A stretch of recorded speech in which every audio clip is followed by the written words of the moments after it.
다시 성경 보도록 하겠습니다. 성경은 신약성경 누가복음 18장 9절로 14절까지 교독하도록 하겠습니다. 성경은 누가복음 18장 9절로 14절까지의 말씀을 한 절씩 교독합니다. 또 자기를 의롭다고 믿고 다른 사람을 멸시하는 자들에게 이 비유로 말씀하시되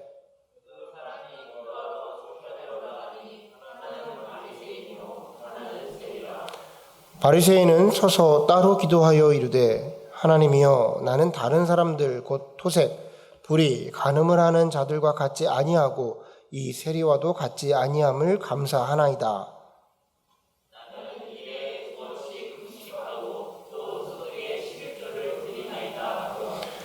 세리는 멀리 서서 감히 눈을 들어 하늘을 쳐다보지도 못하고 다만 가슴을 치며 이르되 하나님이여 불쌍히 여기소서 나는 죄인이로소이다 하였느니라.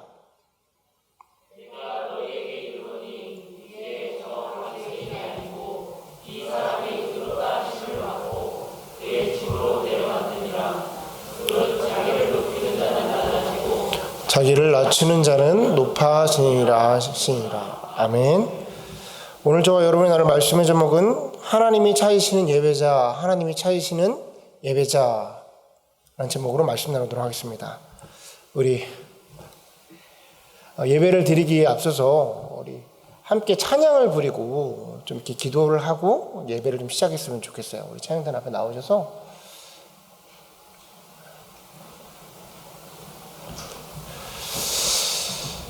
자, 오늘 우리가 이제 예배를 드릴 때에 여러분들께서 하나님의 임재가 있는 예배가 되기를 마음속으로 소원하셨으면 좋겠어요. 우리가 그 어떠한 설교를 듣는 것보다 또한 어떠한 예배의 어떤 행위를 하는 것보다 이 순간에 내 마음을 하나님께 완전히 열고 하나님 이 시간 가운데에 주님의 임재가 있는 예배가 되게 하여 주옵소서. 우리가 그저 돌아가지 아니하고 주님 앞에 정말 깨어진 마음으로 주님을 바라보는 마음으로 가난한 심령으로 주님을 바라보니 주님께서 예비하신 그 임재의 영역, 주님께서 우리를 만나고자 하시는 그 만남의 역사가 우리 가운데 일어나게 해달라고 간절히 소원하는 마음으로 찬양 부르도록 하겠습니다.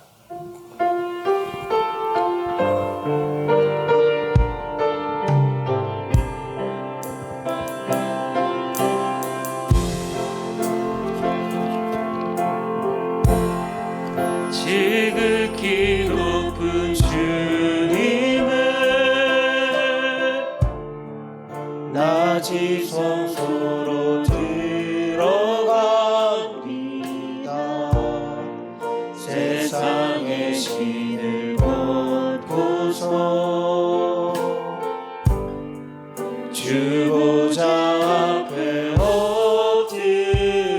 엎드리니 내 주를 향한 사랑과 그 신뢰가 사그러져 갈 때 하늘로부터 이곳에 장막이 덮이네.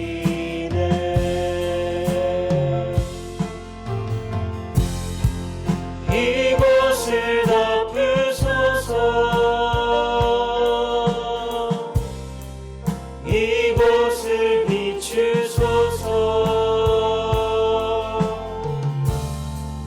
내 안에 묻어졌던 모든 소망 다 회복하리니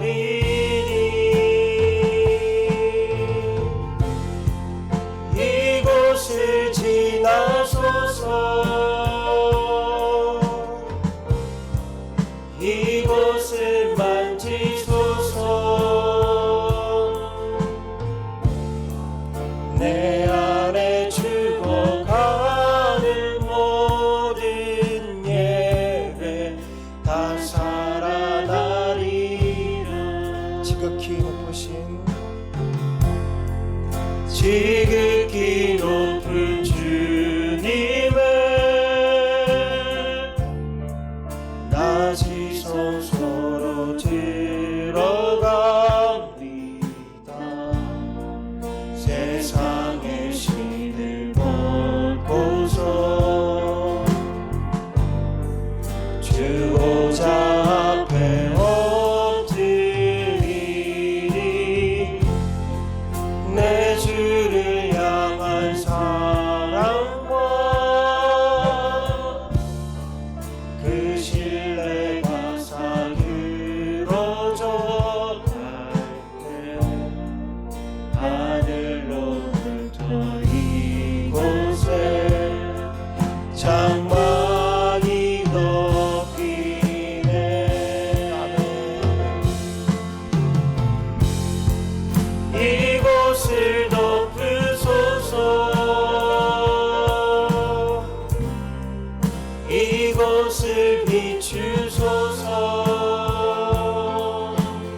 주소서 이곳을 만지소서 내 안에 죽어가는 모든 예배 다 살아나리라. 아멘. 주님, 이곳을 덮어 주시옵소서. 주님, 이곳을 비춰 주시고 이곳을 지나게 하시고 주님, 이곳에서 우리를 만져 주시옵소서. 그리하여금 주님으로 하여금 모든 소망이 회복되기를 소원하고 주님으로 하여금 내 안에 죽어가는 모든 예배가 다 살아나기를 원합니다. 이 시간 우리가 다른 것 구하는 것 없습니다.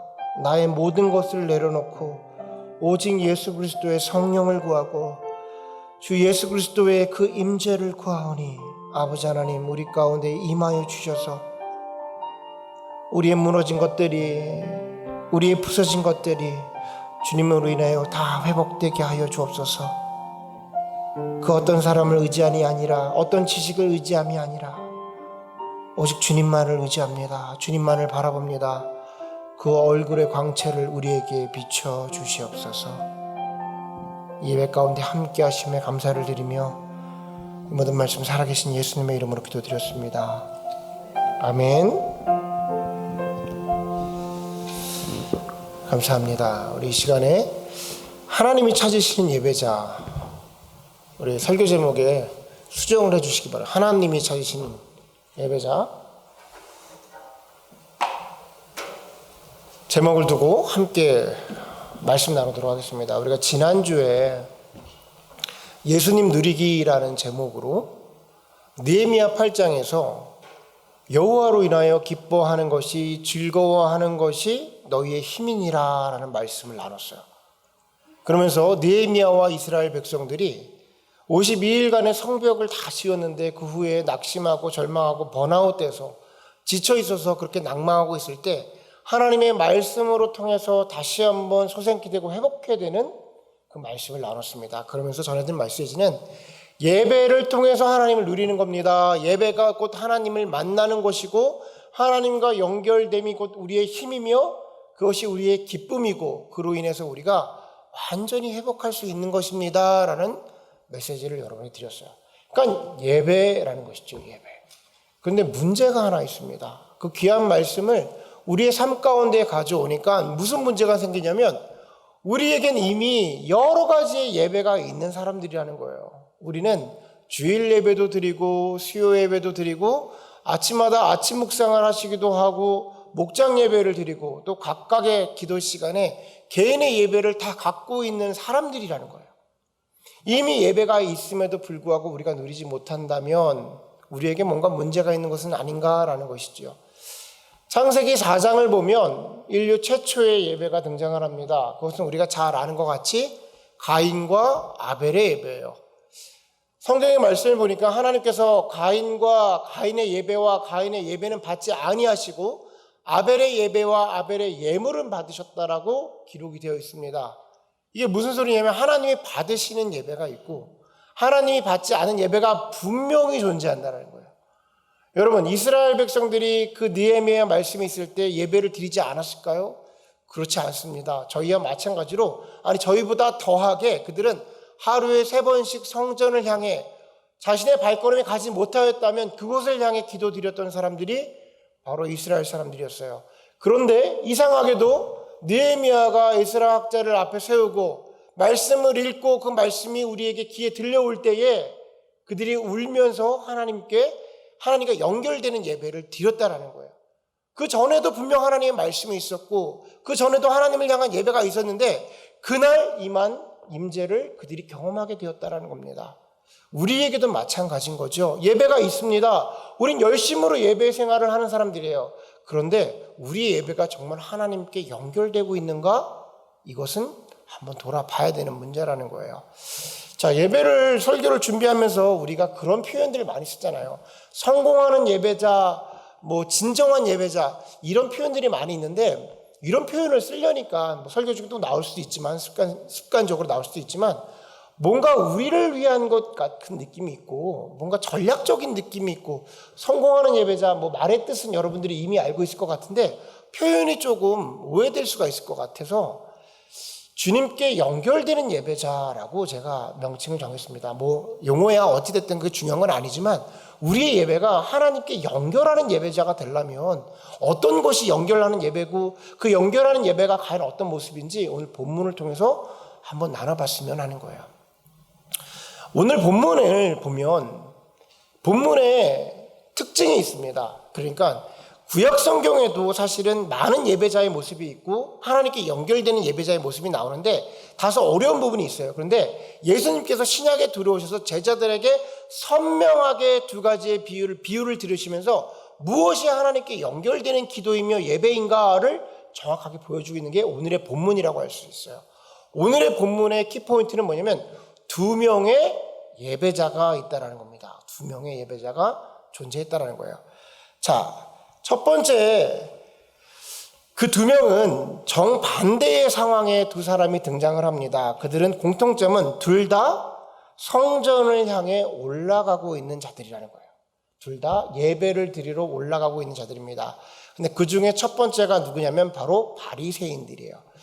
여러분, 우리는 신앙생활을 오래 해서 바리새인이라고 말하면 뭔가 부정한 게 이미 깔려 있어요. 틀린 건 아닙니다. 예수님께서 바리새인들을 향해서 뭐 저주를 하시기도 하고 또 여러 가지 훈계를 하시기도 하고 그런 모습을 이미 정답을 알고 있기 때문에 바리새인 그러면 우리 마음속에 뭔가 잘못된 신앙인이라고 생각을 하지만 이 말씀을 듣고 있는 제자들, 당시의 시대의 사람들은 과연 바리새인들을 그렇게 생각을 했을까요? 아마도 그렇지 않았을 겁니다. 바리새인들의 첫 번째 특징이라고 말한다면 그들은 최고의 종교 지도자들입니다. 종교 지도자들이었어요.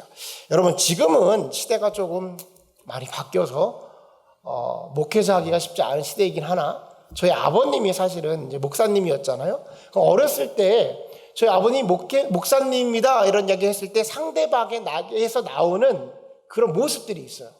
무엇이었냐면 뭔가 존중해 주시고 존경받고 종교 지도자로 우리보다 조금 더 올바른 삶을 사는 사람이라고 대우해 주시고 그들에게 나아가서 나의 삶을 물어보고 질문하고 이런 영역들이 있습니다. 종교 지도자라는 것은 사실은 그런 거였어요. 지금도 우리가 종교 지도자들을 만나면요, 뭐 많이 무시하는 분도 있지만 세상 사람들 무시하는 분도 있지만 종교 지도자들을 만나면 기본적으로 그들을 향해서 우리의 마음을 겸손하게 만든 모습들이 있습니다. 제가 비행기를 타고 어디 가다가 신분이 노출되잖아요. 옆 좌석에 있는 분에게 뭐 이래저래 여기 뭐 하시는 분입니다 뭐 하시는 분입니까? 라고 물어봐서 목사입니다 라고 얘기하면 그때부터 그분의 모습이 좀 바뀌어요. 제가 뭐라고 어떤 사람인지 알지도 못하지만 목회자라는 이유만으로 옆에 있는 분들이 마음을 낮추시고 그때부터 뭔가를 질문을 해요. 이상합니다. 목회자들을 만나거나 종교 지도자들을 만나면 사람들에게 나오는 태도는 질문을 하게 돼요. 근데 저도 마찬가지예요. 신부님을 만나잖아요. 저도 질문을 해요. 그리고 스님을 만나도 저도 질문을 합니다. 뭔가 인생 가운데 그분을 존중하는 그런 모습이 있는 거예요. 근데 당시의 바리새인들이 종교 지도자들이었다라는 거예요. 당시에는 어떤 시대였습니까? 나라를 뺏기고 로마의 침략을 당하고 있는 시기에 하나님의 뜻을 물어볼 데가 없는 거예요. 종교 지도자들이라면 이미 배운 사람들이잖아. 그 사람들에게 만나서 이 일들을 어떻게 해결해야 되는지 우리가 어떻게 받아들여야 되는지 계속해서 질문을 하는 종교 지도자들이었다는 겁니다.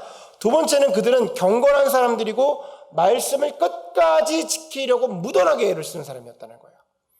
그러니까 율법을 끝까지 어떻게라도 지키려고 무던하게 애를 쓰는 사람이었다. 경건한 사람이었고 말씀을 지키려는 사람이었어요. 그냥 그런가 보다가 아니라 그들은 눈으로 보였어요. 경건한 삶을 살려고 최대한 노력을 하고 어떠한 율법도 어기지 않으려고 애를 쓰는 모습들이 사람들에게 이제 표면적으로도 드러났어요. 그러니까 종교 지도자들인데 행실도 굉장히 올바랐다는 겁니다. 세 번째로는 그들은 축복받은 사람이었어요. 이거는 물질적인 축복을 얘기합니다. 바리새인들의 특징들은 무엇이었냐면 모두가 잘 살았어요. 이게 당시에는 하나님이 축복해 주시지 않으면 어떻게 잘 살 수 있을까? 그들은 잘 사는 이유는 하나님이 축복하신 거야 라는 이런 문화가 있었습니다. 왜 그러냐면 로마의 침략을 당하고 살았던 이스라엘 백성들이었어요. 문헌을 보면 60%에서 70%의 국민들 모두가 거지였다고 합니다. 그런데 잘 사는 사람이었어. 종교 지도자야. 그리고 하나님의 말씀에 경건하게 행해. 금식을 해. 모든 일들을 잘해. 이 모든 과정이 다 이 사람은 정말 하나님께 축복받는 사람이구나 라고 인정받는 사람들이었다는 겁니다. 누가 봐도 올바른 종교인의 모델이 누구냐고 말하면 당시에는 바로 바리새인들이었어요. 우리가 그 시대로 돌아간다면 우리 또한 동일한 생각을 할 겁니다. 저 바리새인들은 하나님 보시기에 너무나도 올바른 종교인들이구나 라고 생각하고 역임을 받는 사람들이었다는 겁니다. 두 번째 인물이 나와요. 두 번째 인물은 누구냐면 바로 세리입니다. 세리가 등장을 해요. 이 세리는 또 우리가 또 역으로 세리, 창기 이런 얘기가 나오면 우리 마음에서 치근한 마음이 생겨요. 종교인들은. 그러니까 신앙인들은. 왜 그러냐면 예수님께서 그들의 친구가 되시고 그들을 위로해 주시고 그랬단 말이에요. 근데 실제로 그 상황으로 들어가면 이 세리는 어떤 사람들이냐면 매국노입니다. 매국노. 나라를 팔아먹은 사람들이고 우리나라로 비유하자면 친일파예요. 그러니까 그 모든 것을 돈을 악착같이 뜯어서 나라에 바치고 또 자신들이 폭리하고 이런 일들을 행했던 사람들이 바로 컬렉터들이었어요. 자, 제가 얼마 전에 좋은 영화를 하나 봤는데 그 정약용의 세 형제 정약종, 정약전 이 세 명의 학자들이 천주교를 받아들임으로 인해서 유배를 당하게 되고 그 유배지에서 자신의 어떠한 그 생활을 하는 모습을 그린 자산어보라는 영화를 봤어요. 정말 극장에서 흥행을 하지 않았던 것 같은데 좋은 영화더라고요. 그 영화를 보는데 그 영화 속에서 세금을 뜯는 이 탐관 오리들이 나오는데 얼마나 악착같이 세금을 뜯어내는지 그 장면이 나오는 부분들이 있어요. 그걸 보면서 야, 정말로 저 사람들은 악마다, 악마.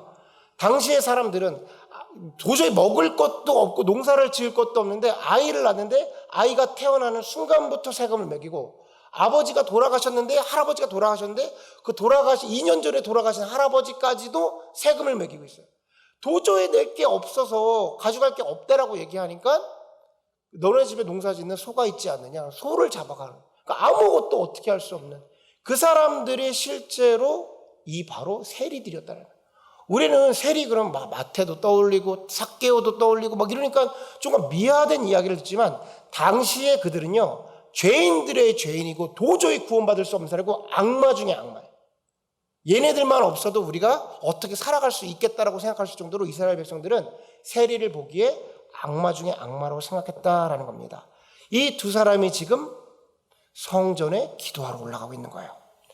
자, 근데 그들의 기도의 모습이 형태가 나옵니다. 우리 11절을 한번 한 목소리로 읽어보겠습니다. 시작.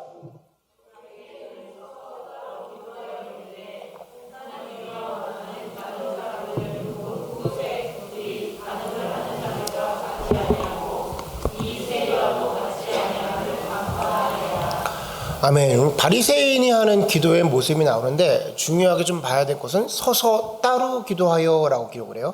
서서는 기도하는 습관을 얘기하는 거예요. 우리가 엎드려 기도하기도 하고 무릎 꿇어 기도하기도 하고 손을 흔들면서 기도할 수 있죠. 그들의 기도의 형태를 말하는 겁니다. 근데 서서 기도했다라는 거예요. 중요한 것은 따로 기도했다는 거예요. 따로. 이 바리새인들이 어떻게 기도했냐면 따로 자신들이 경건한 사람들인데 이 경건함을 넘어서서 자신들이 특별하게 구분되어졌다라고 생각을 하고 기도를 했다는 거예요. 다른 사람들과 통용되어 기도한 게 아니라 자기 중심으로 위선된 독선을 가지고 나만 하나님께 연결되고 있다라는 모습을 지울 정도로 나는 하나님과 특별한 사람이야, 영적으로 뭔가 연결되어 있어, 이런 것을 내세우면서 기도했다라는 거예요. 반대에 우리 13절을 한번 읽어보겠습니다. 13절 읽습니다. 시작.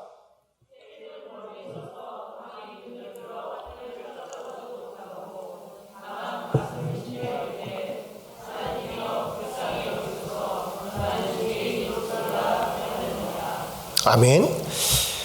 자, 세리는 멀리 서서 하늘을 우러러보지도 못하고 라고 해서 이 멀리 서서가 멀리가 어디냐면요 성전에 들어갔잖아요. 성전 구조가 지성소가 있고 성소가 있고 이방인의 뜰이라는 곳이 있어요.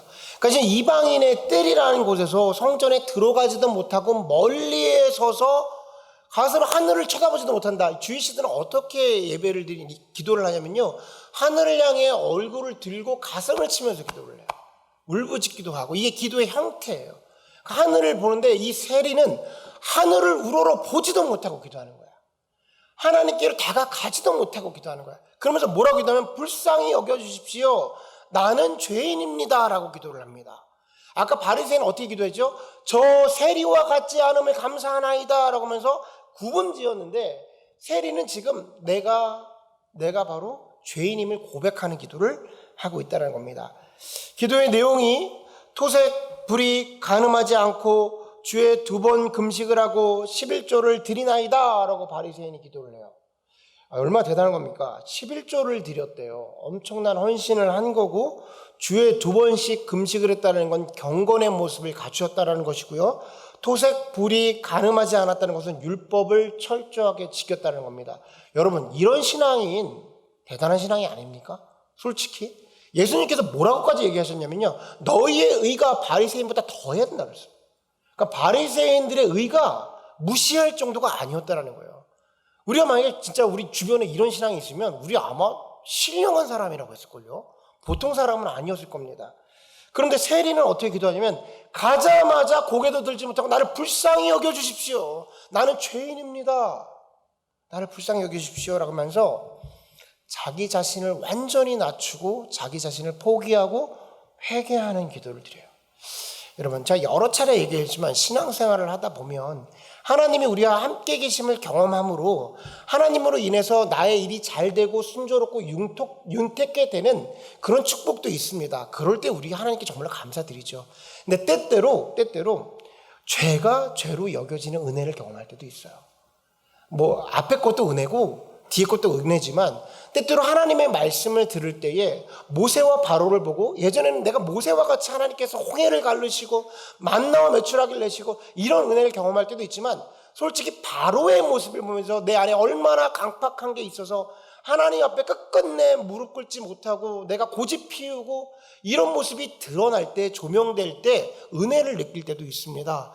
내 삶 속에서 다윗과 같이 하나님이 늘 동행하심으로 어려운 일들이 해결될 때도 은혜이지만, 사울의 모습을 보면서 끝끝내 그 문제에 집착해서 하나님을 바라보지 못하고 내 일평생 그렇게 다윗을 쫓는 일, 세상을 쫓는 일에 매여서 그렇게 해독이는데 내 모습이 성령으로 조명될 때, 내가 죄인이구나, 이만한 죄인이 없구나, 내가 무슨 사람들 앞에 예수를 논할 수가 있는가, 하나님 정말로 불쌍히 여겨주십시오.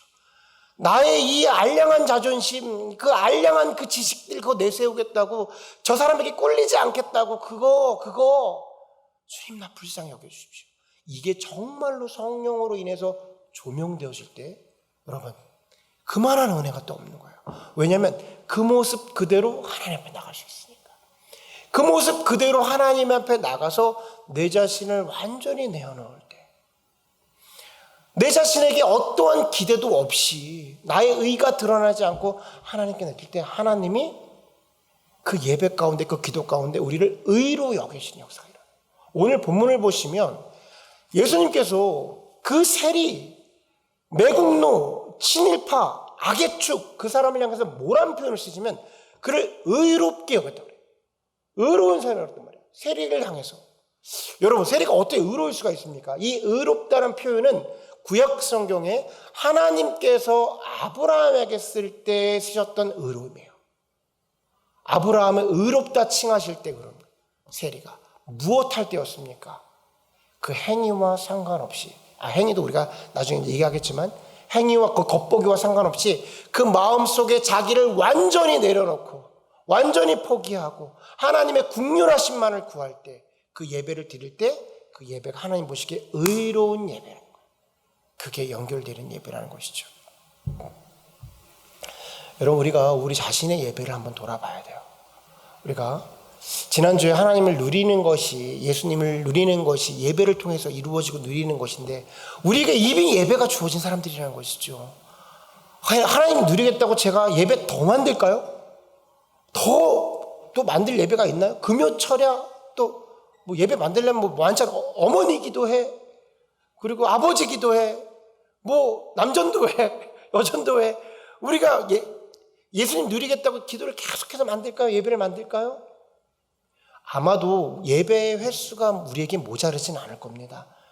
근데 여러분, 한 주에 단 한순간이라도 하나님께 연결하는 예배를 드린다면 아마 그 은혜로 우리가 그 은혜만으로 족합니다라고 말할 수도 있어요. 주님이 주시는 그 은혜의 한 방울이라도 우리가 경험을 한다면, 그 하나님의 임재의 한 방울이라도 우리가 이 시간에 예배 경험한다면 아마 우리의 예배는 하나님의 은혜로 충만할 수 있을 거예요. 여러분, 본질이라는 단어를 많이 쓰잖아요. 교회의 본질이 뭘까요? 이 교회의 본질은 예배하는 사람들의 모임인 거예요. 믿는 사람들의 모임. 왜 모여요? 하나님을 예배하고 경험하고 하나님을 누리기 위해서 예배하는데, 이 교회의 가장 큰 본질은 뭐냐면 하나님을 경험하는 예배가 존재해요. 우리가 아주 좋은 호텔에 갔다고 칩시다. 막 5성급 호텔에 갔다가 6성급 호텔에 저 가보지도 못했지만 그런 좋은 호텔에 가서 건물도 경험하고 좋은 서비스도 누리고 다 했는데, 만약에 잠을 자는데 그 침대가 너무나도 불편하다고 생각해 보세요. 자고 일어나는데 허리가 막 아픈 거야. 그러면 그 호텔은 기본에 충실하지가 않는 거예요. 호텔로서의 자격이 없는 겁니다. 호텔은 가장 중요한 것은 잠자리가 편안해야 되는 거예요. 나머지는 다 부수적인 거죠. 교회의 가장 중요한 것은 우리가 예배드리는 바로 이 예배의 장소에서 하나님의 임재를 경험하느냐라는 겁니다. 여러분, 그 하나님의 임재를 경험하게 하는 게 앞에 있는 목회자가 주어지는 거라고 생각하십니까? 목회자가 주어지는 거라고 생각하세요? 제가 지금 이렇게 책임을 발빼기 위해서 그런 게 아니라, 중요한 부분이 있을 수는 있지만 앞에 있는 자가 그렇게 중요한 거라면 여러분은 목사님을 무당으로 여기고 있는 거예요. 그런 거를 줄 수 있다면 무당 드리겠죠. 여러분, 예배는 한 사람이 행할 수 있는 것이 아니에요. 만약에 우리 목사님이 그걸 우리에게 주실 거야 라고 말한다면 그것은 사사기에서 나오는 그들에게 그때 왕이 없으므로 자기 소견에 옳은 대로 행하였다. 사람을 구하는 거예요. 사람을 구하는 거예요. 이 자리 가운데 하나님의 임재가 있는 예배를 드릴 수 있는 것은 그 하나님을 구할 때 벌어질 수 있는 거예요. 예배자가 하나님을 구할 때 그 예배가 하나님께 연결되는 예배인 겁니다. 자, 이렇게 이야기하면은 우리가 조금 막연하다고 생각하실 수 있고 이미 알고 있는 내용일 수 있어요. 여러분들이 예배에 좀 도움이 되었으면 좋겠다, 하나님께 연결되는 예배가 되었으면 좋겠다 해서 제가 조금 구분해서 머릿속에 좀 기억할 수 있게 몇 가지 사항을 좀 적어왔어요. 그러니까 여러분들이 내가 예배 드릴 때 이런 이 세 가지를 간직하고 예배에 참여해야겠다라고 하면 조금 도움이 될 것 같아요. 첫 번째, 여러분들에게 드리고 싶은 예배의 요소는, 첫 번째는 아픈 가슴을 가지고 나와야 된다. 예배에 참여하실 때 아픈 가슴을 가지고 나와야 되는 거예요. 나를 바라보며 깨어진 마음과 애통하는 마음, 세리로 말하자면 하늘을 우러러보지도 못하는 그런 심정으로 이 자리 가운데 나와야 되는 거예요. 여러분, 예배 드릴 때 우리가 주일 예배는 1시 30분까지 늦었네 분주하죠. 우리가 아이들 때문에 분주하잖아요. 여러분, 예배의 시작은 1시 반이 아닙니다. 아무래도 전날부터는 준비를 해야겠죠. 그 준비함이 무엇이냐면, 또 내일 가서 무슨 옷을 입을까, 뭐 어떻게 할까, 이런 외적인 부분도 있지만 나의 심령을 하나님께 토해내는, 한 주간 동안 주님, 내가 이 일로 인하여 고뇌하였고 이 일로 인하여 주님 앞에서 떳떳하지 못하였고 내가 이것밖에 되지 않음에 대한 애통한 심령이 있어야 되는 거예요. 내 자신을 바라볼 때 아무런 희망이 없음에 대한 그 애통한 마음, 가난한 심령이 있어야 되는 겁니다. 예배의 첫 번째 요소는 아픈 가슴인데 내 마음속에서 가난한 심령인 거예요. 가난한 심령. 가난한 심령을 가지고 와야, 내 자신이 비워져야 여기에 하나님의 나라가 임하게 되는 거예요. 두 번째는 무릎 꿇음입니다. 무릎 꿇음. 무릎을 꿇는다는 게 뭘까요? 항복이죠. 자기 포기입니다.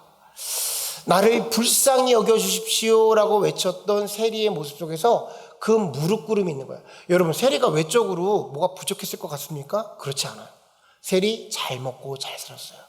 호의호식하면서 살았을 거란 말이죠. 성경에 나오는 어떤 세리도 부족한 사람이 없었어요. 그런데 하나님 앞에 무릎 꿇었단 말이야. 항복했단 말이에요. 저는 여러분들한테 예전에 저희랑 다 비슷한 시대니까 저희가 의자 문화로 바뀌고 나서 좀 많이 달라졌는데 저희 어머니 저한테 계속해서 하시는 말씀 중에 야, 목회는 무릎으로 하는 거야. 이런 얘기 많이 하세요. 그래서 방석을 하나 선물해 주셨거든요. 기도 방석을 선물해 주셨어요. 제가 잊어먹었어. 제가 안 갖고 온 것 같기도 하고 한국에서. 근데 지금 생각해 보니까 이거 유튜브로 들으시고 어머니도 좌절하실 수도 있는데 찾겠습니다. 아무튼간에 무릎을 꿇어 기도할 때 좀 달라요. 여러분 좀 그런 거 느끼지 않습니까? 지금 우리가 다시 무릎을 꿇는 게 좀 힘들 수도 있는데 왜 의자 생활을 하다가 무릎 꿇으면 또 많이 아프거든요. 근데 또 꿇다 보면 되잖아요. 교회에서 제가 방석을 좀 두툼한 걸 샀으면 좋겠어. 그래서 이게 기도하러 오시잖아요. 그러면 의자에 앉아서 기도하는 거 좋지만 우리 무릎 꿇고 하나님께 기도하면 이거 달라요. 그 무릎이 행위라고 생각하지 마시고 주님 앞에 내가 항복합니다. 내 모든 것을 다 포기합니다. 주님께 말 그대로 무릎 꿇습니다. 주님 저를 불쌍히 얻어주시고 거두어 주십시오. 이런 마음으로 기도했으면 좋겠어요. 간절히 기도하는 것이죠. 첫 번째는 아픈 가슴을 갖고 나와서 기도하고 두 번째는 무릎 꿇음으로 기도하는 거예요. 세 번째는 젖은 눈물로 기도하는 겁니다. 젖은 눈물. 세리가 가슴을 치면서 기도하잖아요. 가슴을 치면서 멀리 서서 하늘을 우러러 보지도 못하면서 가슴을 치면서 자기 자신을 보면서 회개의 눈물을 흘립니다. 여러분 느헤미야에서 봤을 때 그들이 항상 예배 드리는 사람들 하나님의 말씀을 깨닫고 어떻게 해요? 모든 그들이 우는지라라고 표현해요. 날마다 나와서 울어라 그게 회개다 이 얘기를 하는 것이 아니라 진정한 회개를 통해서 나의 삶을 드러내면서 눈물로써 기도하며 부르짖음으로써 기도하잖아요. 이게 하나님 보시기에 하나님께로 연결되는 기도였어요.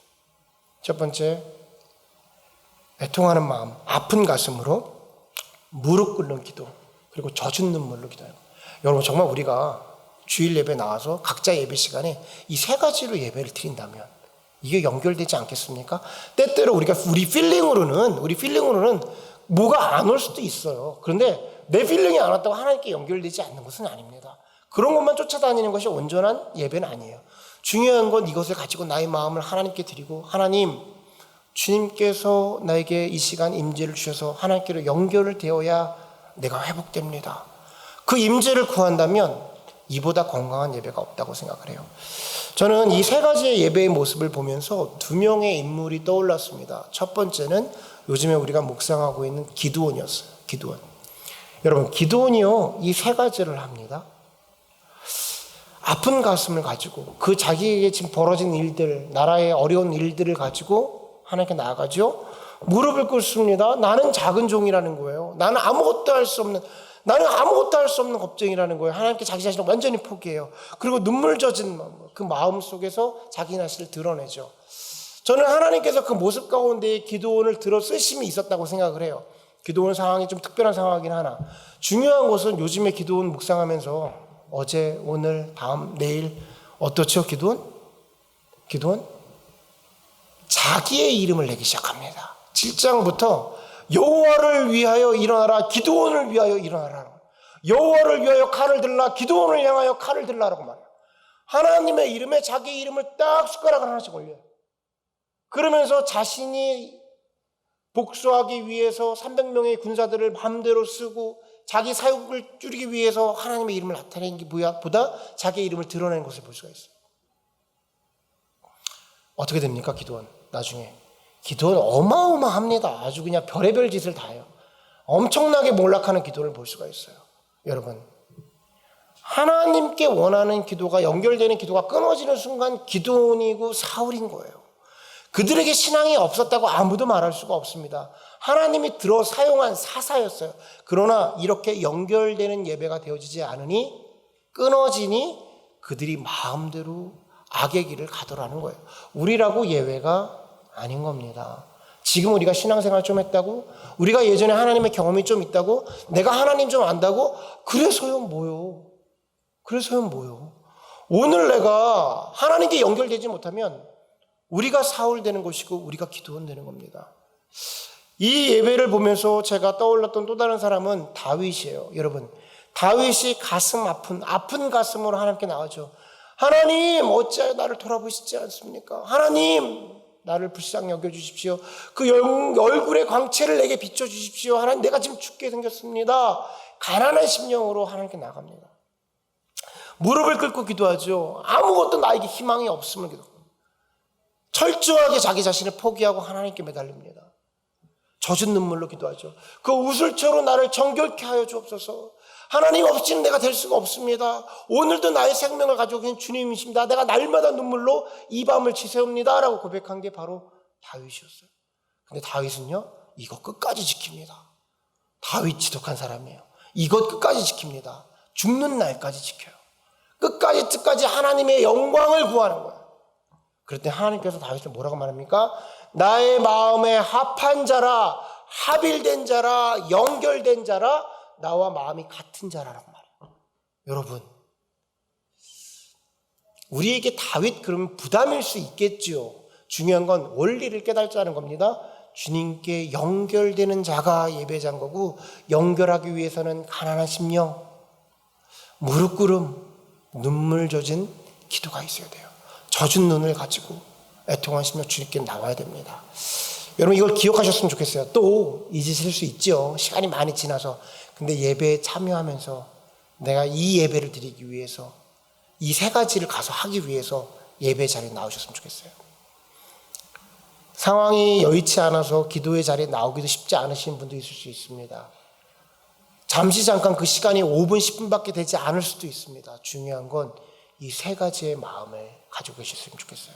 다윗이 자신의 생명을 쫓기면서 기도를 했는데 광야에서 진짜 뭐 1시간, 2시간 그럴 날도 있었겠죠. 굴에서. 근데 10분도 5분도 기도하지 못하지만 그 심령을 하나님께 완전히 집중시킬 수도 있었을 거예요.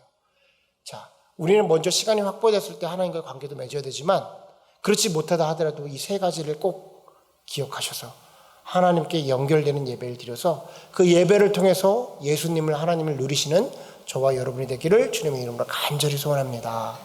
아멘. 우리 이 시간에 찬양을 부리고 기도할 텐데